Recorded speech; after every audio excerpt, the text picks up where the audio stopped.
halfway roughly through compared to kind of what you had hoped to accomplish. Where are you at? Yeah, I think our vets are doing a nice job. I really do. I think they're practicing hard. Competitiveness is there. Same thing I said after the scrimmage. I want to see some of these young guys have some dog, man. Like, I want to see people step up and be like, that dude's a dog. If that dude's next to me on the field for a fourth down, the game on the line, I trust him. We don't have enough of those guys yet. And they're young, so I get it. Like, Rome wasn't built in a day. But it's still like, it's the mindset of them. I want to see somebody with the mindset of I belong, not I'm waiting my turn. Transfer portal era makes it even more incumbent upon those guys to show their potential when they're really young. Yeah, and there's some transfer portal guys that we brought in. Those are vets to me that have done that, that have that dog in them. It's more like our freshmen, sophomore, like our freshmen, redshirt freshmen, the young guys. Those are the guys who, we have so many returners, they can get comfortable in their role of, oh, I'm behind blank. And that's probably not going to change. But you can't get comfortable. Like, you still have to, when we take some of those guys off the field, that's your squad now. You got to be able to show that you can lead the group of men, that you have that your guys will rally behind if you happen to be in the game. And we're going to have to count on some of those guys. Speaking of dogs, how about Clayton? What kind of leadership does he bring? I mean, his growth in the last 3 years here is incredible. The way he runs to the ball now, his size being 245 pounds as opposed to 220-something when he showed up, his work habits, like, talk about a guy who's completely changed, in my opinion, the trajectory of his life.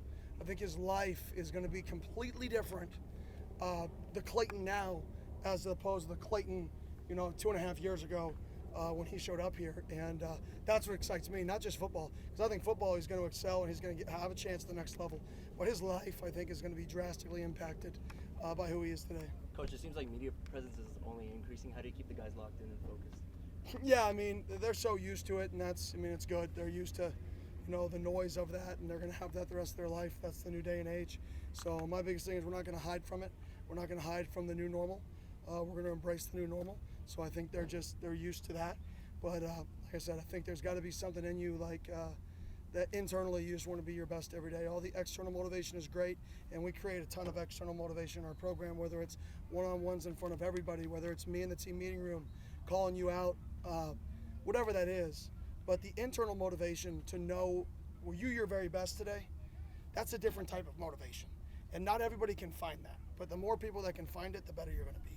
So the external motivation is great, but the internal motivation is where I hope some of these young guys can find throughout this journey.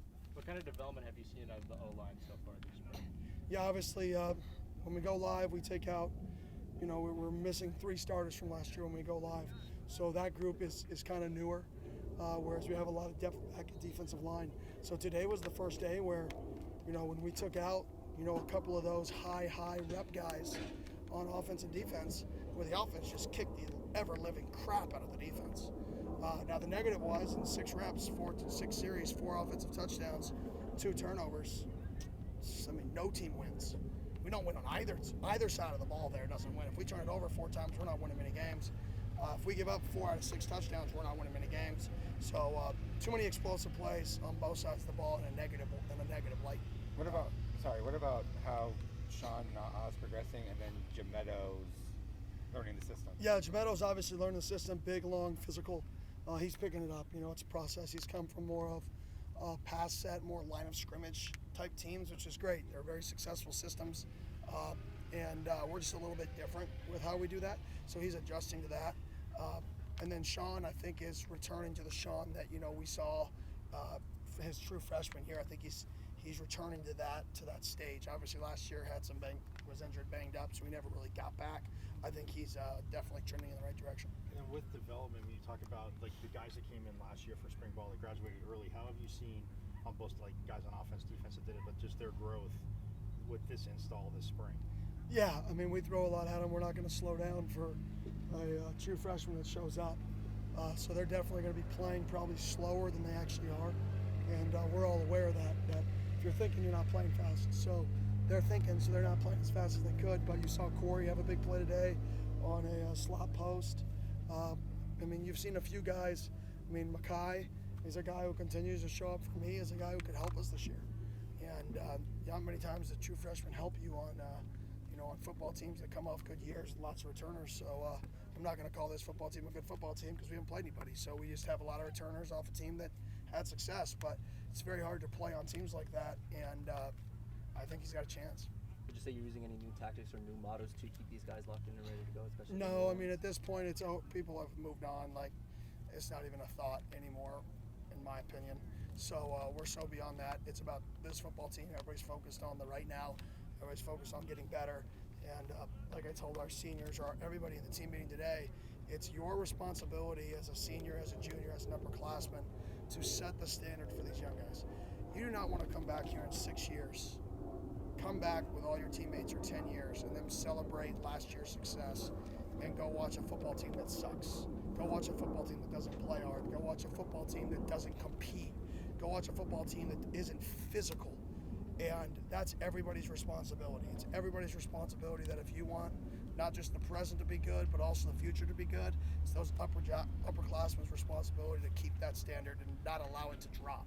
And if we continue to do that, we'll maximize this coming year and we'll maximize the year's future. And it could be fun. Through 7 practices, which position group has impressed you the most with the level of competition? Defensive line. Our D-line is super, super competitive right now. I think Clayton and Prince and Watt and CJ, obviously, a lot of these guys are playing at the best level they've played at since they've been here. That's why we take them out for the live periods, is we already know what they can do, and I think we know they're going to be naturally better this year because of the strength and the work ethic and the mindset that they've had. Appreciate it. Perfect. Thank you.